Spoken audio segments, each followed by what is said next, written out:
Today on Running to Him. God's principles in chapter 28 would do well if we followed them. Today we read Deuteronomy 28 and concentrate on 28, 1 through 10. Deuteronomy 28, 1 through 10 says, "Now it shall be, if you diligently obey your Lord your God, being careful to do all his commandments which I commanded today, the Lord your God will set you high above all the nations of the earth, and all these blessings will come upon you and overtake you if you obey the Lord your God. Blessed shall you be in the city, and blessed you shall be in the country. Blessed shall be the offspring of your body, and the produce of your ground, and the offspring of your beasts, the increase of your herd, and the young of your flock. Blessed shall your basket be, and your kneading bowl, and blessed shall you be when you come in, and blessed will you be when you go out.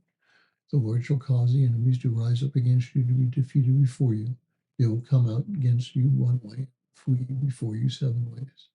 The Lord will command the blessing upon you, you put in your hand too, and he will bless you in the land which the Lord your God gives you. The Lord your God will establish you as a holy people to himself, as he swore to you, if you keep the commandments of the Lord your God and walk in his ways. So all the people of the earth will see that you are called by the name of the Lord, and they will be afraid of you."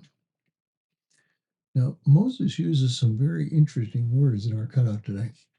The first word is translated as diligently obey. In the most basic form, the word means to hear. Students studying counseling learn a technique called active listening. Basically, the counselor repeats, using different words, the idea expressed by the counselee.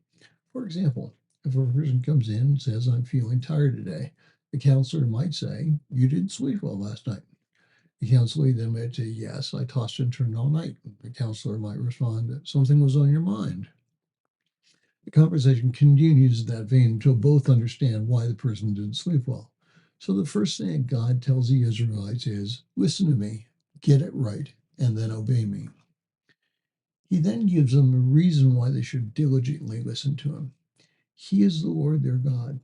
Now, the two words he uses there are Yahweh and Elohim. The word Yahweh carries with it the idea of promise-making, covenant-keeping God. Elohim is the name of God in creation. So Yahweh is the name used when God made his covenant with Abraham, Genesis 15:1. And we might paraphrase this part of the verse, "You get these things right because I made you the promise, and I have the promise to keep it."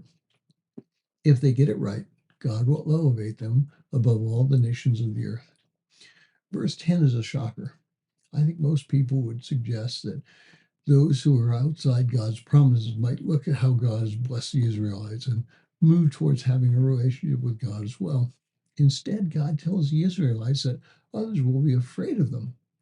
Now, most English translations translate that Hebrew word as fear or fearful, but the New English translation, the NET, is a Dallas Theological Seminary translation, and it translates the word meaning respect.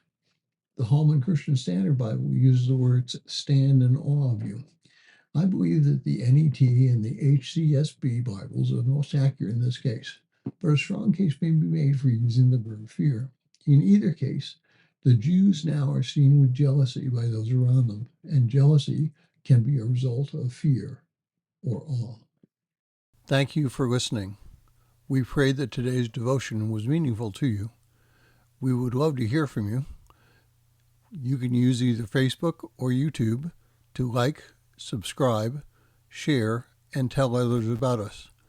If you would like to contact us, you can reach me at phineasjacobus@runningtohim.net.